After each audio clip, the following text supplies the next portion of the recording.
কি হবে বেঁচে থেকে অযথা বিদ্যা শিখে যদি না গড়তে পারি শোষণবিহীন সমাজটাকে?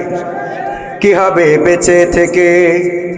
কি হবে ছাত্র সেজে চুমু খেয়ে সনদ খানা যদি হয় বিদ্যালয়টা পরিমণিদের আড্ডাখানা? কি হবে ছাত্র সেজে চুমু খেয়ে সনদ খানা যদি হয় বিদ্যালয়টা বুবলিদের আড্ডাখানা? এর চেয়ে মরাই ভালো, দেশ ছেড়ে যাওয়াই ভালো।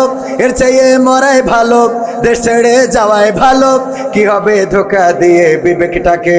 কি হবে ধোকা দিয়ে বিবেকটাকে?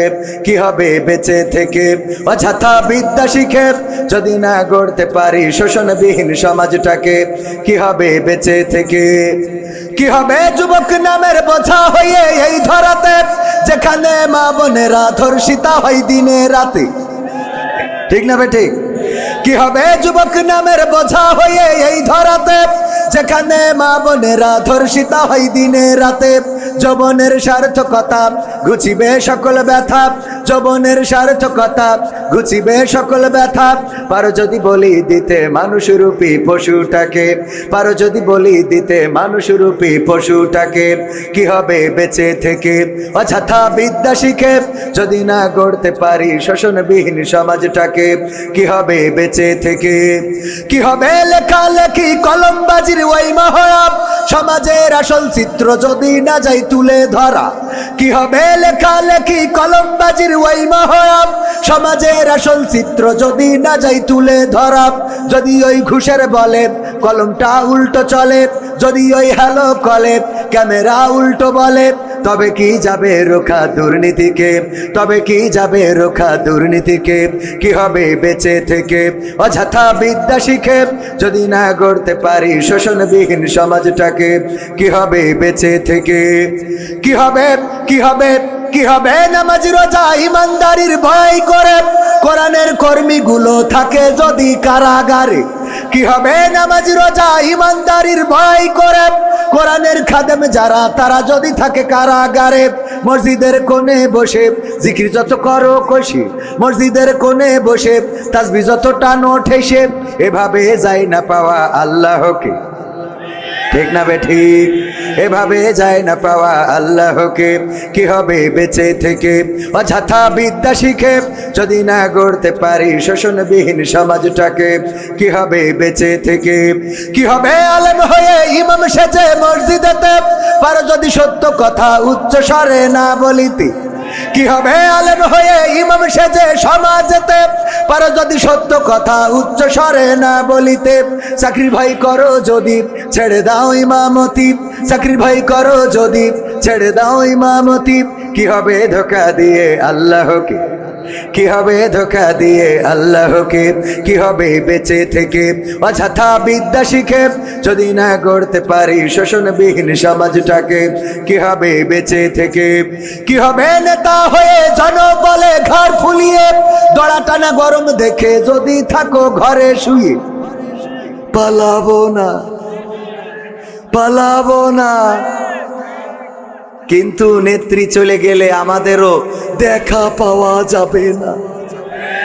ঠিক না বেঠে?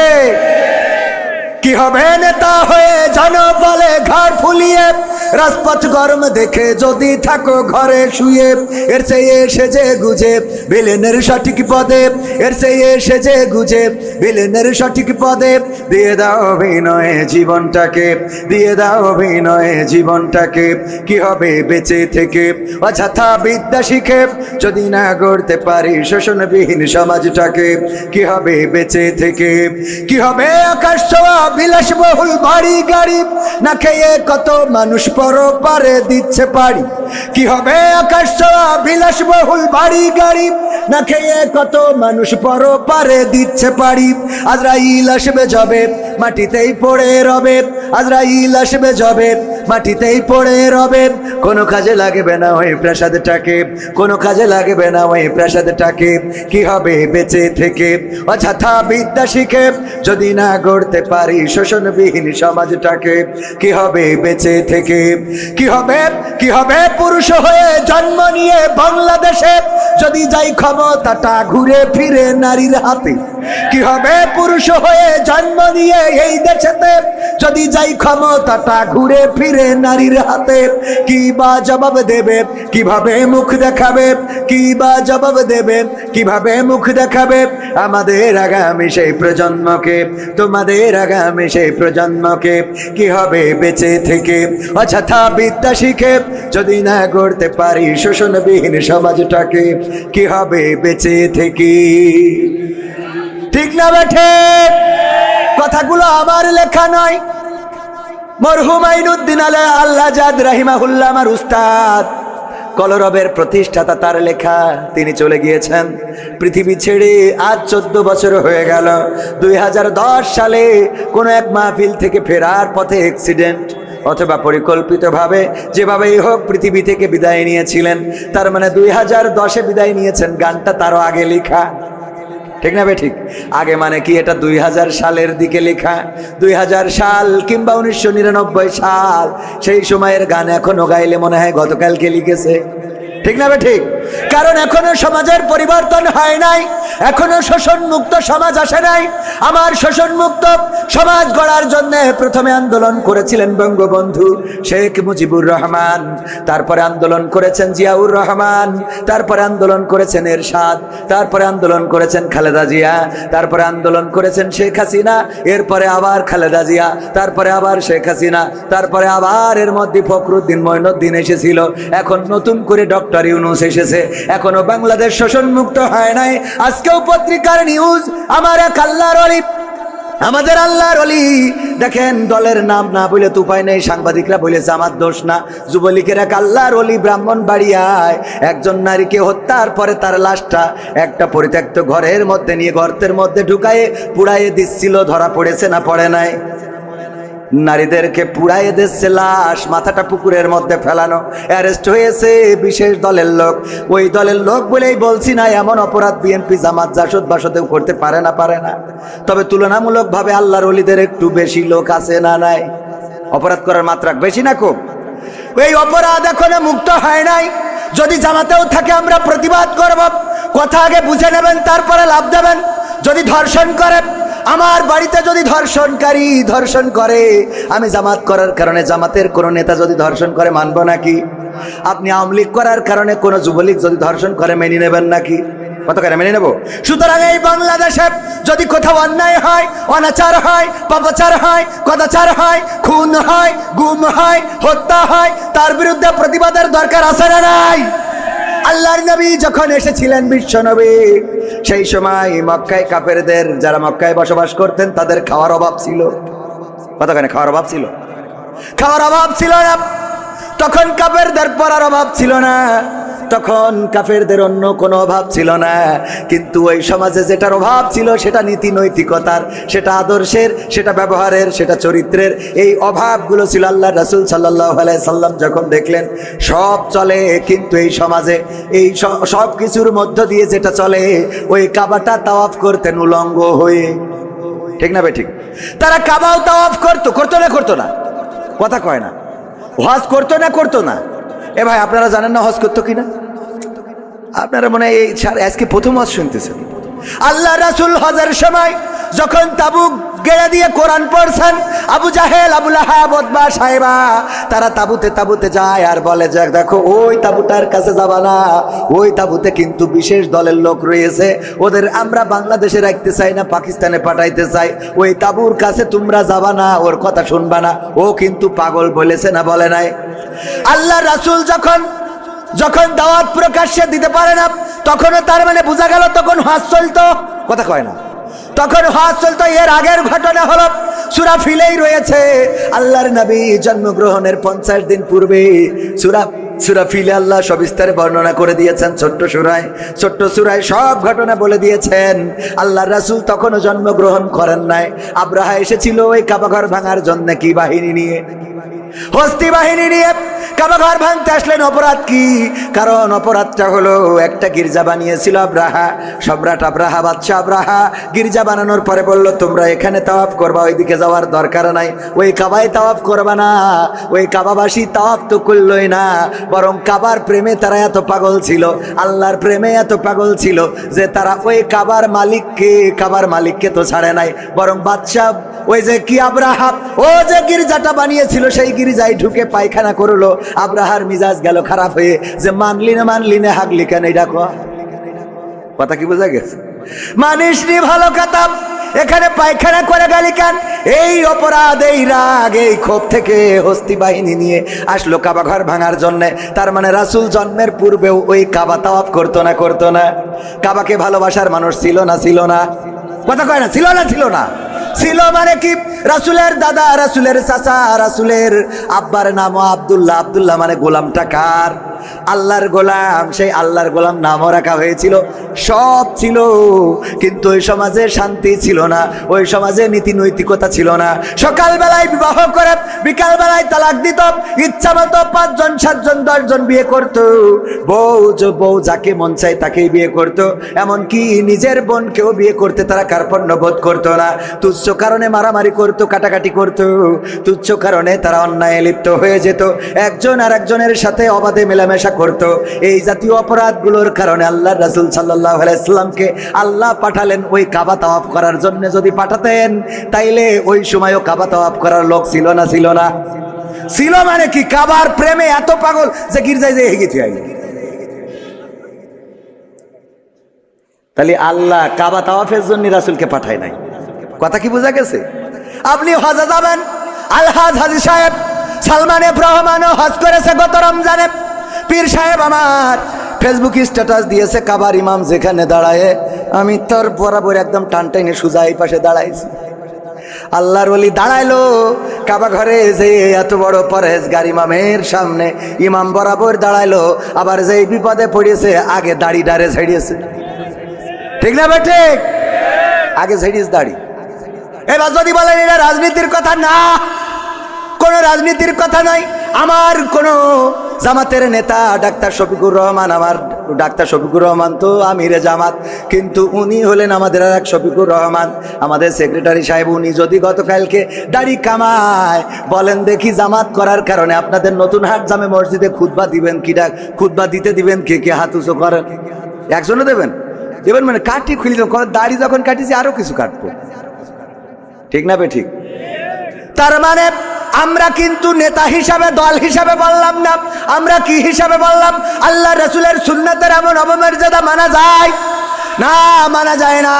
ওগো আমার ভাইয়েরা, আমরা কথা বলার সময় কথা অনেকেই শোনে না, আগের থেকে লাভ দিয়ে ওঠে। ওই যে আগের দিন বোঝানোর চেষ্টা করেছিলাম, দত্তপাড়ায় স্যার বললো কবিতা লিখে নিয়ে আসবা, কবিতা দেখবো কে ফার্স্ট হয়।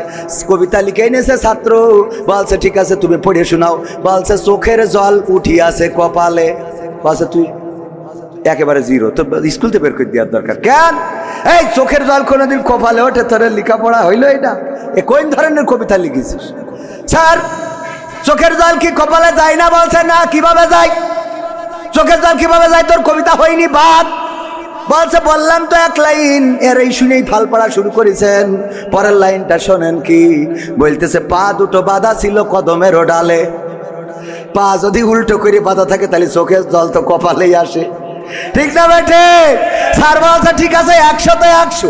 বলছে পরের লাইন না শুনে অমনি তো আমার জিরো মেরে দিয়েছিলেন। কথা কি বোঝা গেছে? এই জন্যে কথা শুনতে হবে ভালো করে, খেয়াল করে শুনবেন, তাহলে বুঝতে পারবেন। যদি খেয়াল করে না শোনেন তাইলে অমনি লাফালাফি শুরু করে দেবেন। আমার আল্লাহ বললেন, ইয়া আইয়ুহাল্লাযীনা আমানু লিমা তাকুলুনা মা লা তাফআলুন। কথাটা কার? অর্থটা কি? আল্লাহ বললেন, ওগো ঈমানদারেরা শোনো, আল্লাহর ওলিরা, পরহেজগারেরা শোনো, তোমাদের বলি শোনো, এমন কথা তোমরা কেন বলো যা তোমরা কাজে পরিণত করো না। আল্লাহ এর পরের আয়াতে বলছে, কাবুরা মাকতান ইনদাল্লাহি আন তাকুলু মা লা তাফআলুন। আল্লাহর কাছে এটা অত্যন্ত অপছন্দের, অত্যন্ত ঘৃণার যে তোমরা মুখে যা বলো কাজে তা পরিণত করো কথা কয় না? এই যে আয়াত, এই আয়াতের ব্যাখ্যা করতে যেই আমি খুঁজে পেলাম এমপিরা সব কোথায় গেল, মন্ত্রীরা সব কোথায় গেল, কোথায় কাদের কাকা, তাদের সারা দেশটা এখন লাগে ফাঁকা ফাঁকা। পালাবো না, পালাবো না, প্রয়োজন হলে ফখরুলের বাসায় গিয়ে উঠবো।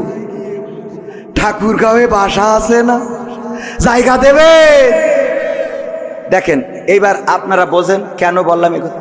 পালাবে না, পালাবে না, যাই না তবু দেখা, তাদের সারা দেশটা এখন লাগে ফাঁকা ফাঁকা। ওগো আমার ভাইয়েরা, আল্লাহ বলছে ইয়া আইয়ুহাল্লাযীনা আমানু লিমা তাকুলুনা মা লা তাফআলুন। ওগো ঈমানদারেরা, আল্লাহর ওলিরা, পীর সাহেবরা, শোনো, এমন কোন কথা বলো না যা তোমরা কাজে পরিণত করো না। কাবুরা মাকতান ইনদাল্লাহি আন তাকুলু মা লা তাফআলুন। আল্লাহর কাছে এটা অত্যন্ত অপছন্দের, অতিশয় অপছন্দের, ঘৃণার, ক্রোধের যে তোমরা যা বলো তা কাজে পরিণত করো না। দেখেন আমাদের নেতা বলল পালাবো না, পালাইছে না পালাই নাই? তাইলে কোরআনের সাথে, কোরআনের কথার সাথে মিল আছে না নাই? এটা আল্লাহর অত্যন্ত অপছন্দের। এখন যদি বলেন হুজুর এই কথা বলা যাবে না, তাইলে কোরআন বলেছে আমি বলবো না কেন? তুমি বললে পালাবা না, ঠাকুরগাঁওয়ে যাবো, আমি সেখানে যাই খোঁজ নিছি, যাইনি, আমি নিজে গেছি, সত্যি স্ট্যাটাস দিয়ে আছে ফেসবুকে, দেখে নেবেন। এখানে গেলেন না, আবার বললেন পালাবেন না। এবার দেখেন পরহেজগার ৮০ রাকাত ৯০ রাকাত তাহাজ্জুদ না পড়ে আমার স্বামী ওসমান হাফিজাহুল্লাহ, উনি তো ঘুমাতে যান না, এই আল্লাহর ওলি, সে বলল খেলা হবে, খেলা হবে, আসো খেলবো। যেই ছাত্ররা খেলার জন্য দাঁড়াইলো সেই তো আল্লাহর ওলি নেই। তাহলে আল্লাহ বলছে কাবুরা মাকতান ইনদাল্লাহি আন তাকুলু মা লা তাফআলুন। ওগো স্বামী ওসমান এমন কথা কেন বলো? এই কথা তো আল্লাহর কাছে অত্যন্ত অপছন্দের, অত্যন্ত ঘৃণার, যে তোমরা মুখে যা বলো কাজে তা করো না। অথচ দেখেন অপর দিকে যারা বলেছে এই মাটি আমাদের সম্পদ, এটা তিতুমিরের মাটি, এটা শাহজালালের পুণ্যভূমি, এই জমিনে রক্ত ঝরেছে, আমার শহীদদের রক্ত লেগে আছে, ৭১ রক্ত দিয়েছি, এই জমিনে আল্লাহর ওলিরা ঘুমারো, এই জমিনকে অতন্দ্র প্রহরীর মতো পাহারা দেব। ১ ইঞ্চি মাটি, আমার বাংলার মাটি, কোনো দাদার হাতে ছেড়ে দেব না। বলেন দেখি ফাঁসির কাস্টে ঝুলাইছে, তাও কি পালাইছে কেউ? কথা কয় না পালাইছে কেউ? বরং মৃত্যুটাকে বরণ করেছে, হামলা হয়েছে, মামলা হয়েছে, এই দেশ ছাড়ে নাই, মাটি ছাড়ে নাই, এলাকা ছাড়ে নাই, বছরের পর বছর জেল জুলুম নির্যাতন সহ্য করেছে। কোরআনের পাখি দেলোয়ার হুসাইন সাইদি, দলমত নির্বিশেষে সবার প্রিয় মানুষ, এই প্রিয় মানুষটা কোরআনের পক্ষে কথা বলেছেন। আওয়ামী লীগেরাও তার ওয়াজ শোনেন, বিএনপি, জামাত, জাসদ, বাসদ, হেফাজত, সবাই তার ওয়াজ শোনে না, শোনে না? পালিয়েছেন কখনো? পালান তো নাই, বরং আল্লাহর নবীকে যেমন প্রস্তাব দেওয়া হয়েছিল, বিশ্ব নবীকে বলল, কাফেরেরা বলল দেখো সে কি চায়, এই মক্কায় তো সব আছে, আমরা তার সব দেবো, কি কি দেবে? আবু তালিবকে ডেকে বলল মুহাম্মদকে থামাও। কি থামাবো, কিভাবে থামাবো? বলল প্রস্তাব নিয়ে যাও ৩টা। কয়টা? ৩টা। ১ নম্বর, যদি সে ক্ষমতা চায় মক্কার প্রেসিডেন্ট বানাবো, যদি সে অর্থ চায় সবচেয়ে ধনী বানাবো, যদি সে নারী চায় তাইলে সবচেয়ে সুন্দরী নারীর সাথে বিয়ে করাবো, আর যদি বলে না ৩টাই লাগবে একসাথে দিয়ে দেব, এর বিনিময়ে কালেমার দাওয়াত দেওয়া ছেড়ে দিতে হবে। আল্লাহর নবী সাল্লাল্লাহু আলাইহি সাল্লাম বললেন যে এই জন্যই আমি বসে আছি। কথা কয় না? কয় ঠিক? আল্লাহর নবী এই জন্যই বসেছিল? নাউজুবিল্লাহ, বলেন নাউজুবিল্লাহ। এই যে ওয়াজ আমার শ্রোতাকে, আমি মাঝে মাঝে পরীক্ষা নিই যে যারা শ্রোতা এরা দেখি কিরাম ওয়াজ শুনে আবেগ মানে কি, মানে ওয়াজের পরীক্ষায় যে একটু করবো, আপনাদের করবো রাজি? দেখা যাক, জীবনে তো কবে পরীক্ষা দিয়েছেন? 5 4 পড়ি, আমিও অনেক আগে দিয়েছি ছোটবেলায়, তো একটা পরীক্ষা হয়ে যাক, রাজি? আল্লাহ রাব্বুল আলামিন হঠাৎ করে মুনকার নাকিরকে খুঁজে পাচ্ছে না। আরে বাবা কি বিপদ, কত মানুষ মারা গেছে, কবরে যে সওয়াল করতে হবে, আর সেই সওয়ালের জবাব দেবে মানুষেরা। মান রব্বুকা ওয়া মান দিনুকা ওয়া মান নাবিয়ুকা, তোমার রবকে, তোমার দিন কি, তোমার নবীকে। কিন্তু মুনকার নাকির তো হারাই গেছে, খুঁজে পাচ্ছে না। আল্লাহ রাব্বুল আলামিন ফেরেশতা একদল তদন্ত কমিটি বানাইলো, বলল 3 সদস্য বিশিষ্ট তদন্ত কমিটি, তোমরা তাড়াতাড়ি চলে যাও, খোঁজো খোঁজো খোঁজো, খুঁজে দেখো এক্ষুনি এত লাশ ডিবে পড়ে গেছে, ও কখন কি হইবে আনে। ওরে বাবা, এই পৃথিবীতে খুঁজে পাই না। হঠাৎ করে দেখে বাগদাদে আব্দুল কাদের জিলানির কবরে মুনকার নাকিরের হাত পিছনে নিয়ে পিঠ মোড়া দিয়ে বাইন্ধে রেখেছে। আল্লাহর কাছে যেয়ে বলল, আল্লাহ মুনকার নাকিরের খুঁজে পাবো কি করে আল্লাহ? ওই যে বাগদাদে দেখলাম তোমার এক বান্দার কবরে পিঠ মোড়া দিয়ে বাইন্ধে থুয়ে দিয়েছে। আল্লাহ বলছে, যা ওই বান্দার কাছে জিজ্ঞাসা করো তার দাবিটা কি জন্য বাইন্ধেছে, কি করলি ছাড়বে, তাড়াতাড়ি করে ছেড়ে দিতে বলো। এসে জিজ্ঞেস করছে, আল্লাহর বান্দা তুমি কে? আমি আব্দুল কাদের জিলানী। কেন বেঁধে রেখেছ? এই দুইজন আমাদের দুইজন মুনকার নাকির ফেরেশতা, সারা দুনিয়ায় কত লাশ দেড়ি পড়ে গেছে, কখন প্রশ্ন করবে? আল্লাহ বলল ছেড়ে দিতি। কয় না, ছাড়া হবে না। অপরাধ কি তাদের? অপরাধ হলো আমার কবরে ঢুকেছে কিন্তু সালাম দিয়ে প্রবেশ করে নাই, এই জন্যে বেঁধে রেখেছি। এখন কি করতে হবে? আল্লাহর কাছে যেয়ে বলো এই অপরাধে বেঁধে রেখেছি। আল্লাহর কাছে যেয়ে ফেরেশতারা বলেছে, আল্লাহ আব্দুল কাদের জিলানী সালাম দেয় না, এই অপরাধে তাদের হাত পিছনে দিয়ে হাত করা, ওই যে হাত মুড়া দিয়ে একেবারে কায়দা করে বেঁধে রেখেছে, ছাড়বে না। বলছে যাও যে প্রস্তাব দাও যে আর কি করলি ছাড়বে, সে কি চাই, তার দাবি মেনে নেওয়া হবে। তখন আব্দুল কাদের জিলানির কাছে এসে ফেরেশতারা বলতেছে, ও আব্দুল কাদের জিলানী, আল্লাহ পাঠিয়েছে, কোন দাবি আছে আপনার, সেই দাবি আল্লাহ পূরণ করে দেবে। তখন আব্দুল কাদের জিলানী বলতেছে, দেখো আল্লাহরে যেয়ে বলো আল্লাহ জানো এই বাগদাদে যত কবরবাসী আছে সব কবরবাসীগুলোকে আল্লাহ চিরজীবনের মতো কবরের আযাব মাফ করে দেয়। এই কথা যখন ফেরেশতারা যেয়ে বলেছে, ওগো আল্লাহ আব্দুল কাদের জিলানী গোটা বাগদাদে যত কবরবাসী আছে সব কবরকে ক্ষমা করে দিতে বলেছে, আর কোনো কবরে আযাব দেয়া যাবে না। তখন আল্লাহ রাব্বুল আলামিন আব্দুল কাদের জিলানীকে ডাক দিয়ে বললেন, ওগো আব্দুল কাদের জিলানী শোনো, তুমি আজকে আমারে যে বিপদে ফেলেছো আব্দুল কাদের জিলানী, আজকে তুমি আমারে ছোট্ট একটা শাস্তি দিয়েছো, একদম নরমালে ছেড়ে দিয়েছো। অথচ তুমি যদি বাগদাদ না বলে, তুমি যদি বলতে মাশরিক থেকে মাগরিব পর্যন্ত যত মানুষ এই পৃথিবীতে চিরজনমের মতো বিদায় নিয়েছে আর কিয়ামত পর্যন্ত যারা বিদায় নিয়ে চলে যাবে তাদের ক্ষমা করে দাও। আমি আল্লাহ বাধ্য হয়ে গেছিলাম ক্ষমা করার জন্য, তবে তুমি শুধু বাগদাদের মানুষের ক্ষমা চেয়েছো, আমি আল্লাহ ক্ষমা করে দিলাম। বলেন সুবহানাল্লাহ। সুবহানাল্লাহ বলেছেন কয়জন? হাত তোলেন। নারায়ে তাকবীর বলেননি কয়জন? নারায়ে তাকবীর। এবার আপনারা বলেন কারা ফেল কারা পাস? এই ফেরেশতার বান্ধার মতো শক্তি, হ্যাঁ? পরীক্ষা বইলে কইয়ে নিলাম তাও ফেল, হ্যাঁ? আল্লাহরে বিপদে ফেলার মতো শক্তি কারো আছে? নাউজুবিল্লাহ বলবেন না? বলেন নাউজুবিল্লাহ। মানে সুর দিয়ে বললে ওরে বাবা সুবহানাল্লাহ পড়ার জন্য মন ডাকু পাকু করে, ঠিক না বেঠিক? ও আল্লাহ হুজুর কত সুন্দর করে রে। এই ওয়াজ শুনে সুবহানাল্লাহ পড়লেন ভাইরা আমার। আকলটারে কাজে লাগাতে হবে, বিবেকটারে কাজে লাগাতে হবে। আল্লাহর নবীর স্ত্রী বিবি খাদিজা রাদিয়াল্লাহু তাআলা আনহা ইন্তেকালের সময় বললেন, ওগো নবী গো আপনার কাছে তিনটা আবদার রাখবেন কিনা বলেন। আল্লাহর নবী ডানে তাকায়, বামে তাকায়, আকাশের দিকে তাকায়। যখন আল্লাহর নবী সিগন্যাল পাইলেন যে ঠিক আছে, খাদিজা যে অনুরোধ করে অনুরোধটা রাখার জন্য জবানটা দাও। আল্লাহর নবী বললেন, ওগো খাদিজা বলো দেখি তোমার কি চাওয়া? বিবি খাদিজা রাদিয়াল্লাহু তাআলা আনহা বললেন, ওগো নবী গো আমার চাওয়া হলো আমার মৃত্যুর পরে আপনি আমার কাফনের কাপড় আপনার জামা দিয়ে আপনার কাপড় দিয়ে জড়িয়ে দিবেন। 2 নম্বর দাবি হলো গো নবী আপনার আল গাগা দিয়ে আমার ওই কবরে একটু গড়াগড়ি দিবেন। 3 নম্বর দাবি হলো নবী গো আমার বড্ড ভয় হয় মুনকার নাকির যখন এসে প্রশ্ন করবে, মান রব্বুকা ওয়া মান দীনুকা ওয়া মান নাবিয়ুকা, তোমার রব কে, তোমার দিন কি, তোমার নবী কে ছিল, আমি জানি না ওই কবরে প্রশ্নের উত্তর ঠিকমতো দিতে পারবো কিনা। আমি ভয় পেয়ে হয়তো প্রশ্নের উত্তর ভুলে যেতে পারি। ওগো আল্লাহর নবী আপনার কাছে দাবি হলো আপনি আমার কবরের কাছে দাঁড়াবেন, আর যখন মুনকার নাকির সওয়াল করার জন্য আসবে আপনি আমার পক্ষ থেকে জবাবটা দিয়ে দিবেন, এইটাই আপনার কাছে আবদার। আল্লাহর নবী বললেন, কেন এমন আবদার করলে ওগো খাদিজা? খাদিজা রাদিয়াল্লাহু তাআলা আনহা বললেন, ওগো নবী গো আমার আবদারটা এই জন্যে আমি বড্ড ভয় পাই কবরের আযাবের, না জানি কবর আমার সাথে সাথে কিরূপ আচরণ করে। আপনার গায়ের জামা যদি আমার কাফনের কাপড় হয় তাইলে আমি বিশ্বাস করি হয়তো কবর আমার সাথে বেয়াদবি করবে না। যদি আপনি আমার কবরে একটু গড়াগড়ি দেন, বিশ্ব নবীর দেহ মোবারক ওই কবরের মধ্যে পড়েছিল, ওই কবর হয়তো বেয়াদবি করবে না। আর আপনি যদি মুনকার নাকিরের প্রশ্নের জবাবটা দিয়ে দেন ওগো নবী, তাইলে আমার আর কোনো ভয় থাকলো না।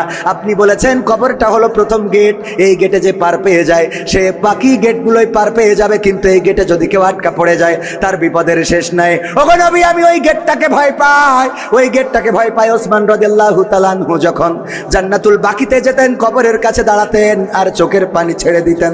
আল্লাহর নবীর সাহাবীরা প্রশ্ন করলেন, ওগো ওসমান, কোন জায়গায় তোমারে এত চোখের পানি ছাড়তে দেখি না, অথচ যখন জান্নাতুল বাকিতে কবরের কাছে আসো তখন তোমার চোখ থেকে পানিগুলো ঝরতে থাকে, দাড়ি ভিজে ভিজে টপ টপ করে পড়তে থাকে, কারণটা কি? ওসমান রাদিয়াল্লাহু তাআলা আনহু বললেন, তোমরা কি বিশ্ব নবীর মুখে শোনো না, এই কবর হলো প্রথম গেট, এই গেট থেকে যে পার পাবে সে সব জায়গায় পার পাবে, আর এই গেটে যদি কেউ আটকা পড়ে যায় তাইলে তার পার পাওয়ার স্বপ্নটা চূর্ণ বিচূর্ণ হয়ে যাবে। এই জন্য কবরের কাছে যখন আসি তখন নিজের চিন্তা হয়, আরে এই কবরে আমি পার পাবো নাকি পাবো না। ওগো আমার ভাইরা, আল্লাহর নবীর সাহাবী, আল্লাহর নবীর সাহাবী ওসমান গনি, আল্লাহর নবীর জামাতা, দুই মেয়েকে জিন্নুরাইন, দুই মেয়েকে পেয়েছেন। দুই মেয়ের আল্লাহ রাব্বুল আলামিনের দুই মেয়েকে বিবাহ করার সুযোগ পেয়েছিলেন ওসমান রাদিয়াল্লাহু তাআলা আনহু। সেই সাহাবীও কান্নাকাটি করেন। খাদিজা রাদিয়াল্লাহু তাআলা আনহা এমন একজন ব্যক্তি, একদিন আল্লাহর নবী এবং জিবরাইল আলাইহিস সালাম বসে আছেন, হঠাৎ করে জিবরিল বললেন, ওগো নবী, আমার যাওয়ার সময় হয়ে গেছে, কেন চলে যাবেন? আমি দেখতে পাচ্ছি বিবি খাদিজা আপনার জন্য খাবার নিয়ে আসছে, ওগো নবী আমি এখন চলে যাব। তবে যাওয়ার আগে বলে দিতে চাই, ওগো নবী, বিবি খাদিজা আসার পরে দুইটা সুসংবাদ দেবেন। একটা হলো বলবেন, আমি জিবরাইল আলাইহিস সালাম, আমি বিবি খাদিজাকে সালাম জানিয়েছি এবং আল্লাহ রাব্বুল আলামিন স্বয়ং বিবি খাদিজাকে সালাম বলেছেন। বলেন সুবহানাল্লাহ। আল্লাহর নবীর কাছে যখন বিবি খাদিজা আসলেন, আল্লাহর নবী বললেন, ওগো খাদিজা, তোমার জন্য আজকে দুইটা সুসংবাদ। একটা হলো ফেরেশতা জিবরাইল তোমাকে সালাম বলেছে, আর একটা হলো স্বয়ং আল্লাহ রাব্বুল আলামিন তোমাকে সালাম দিয়েছেন।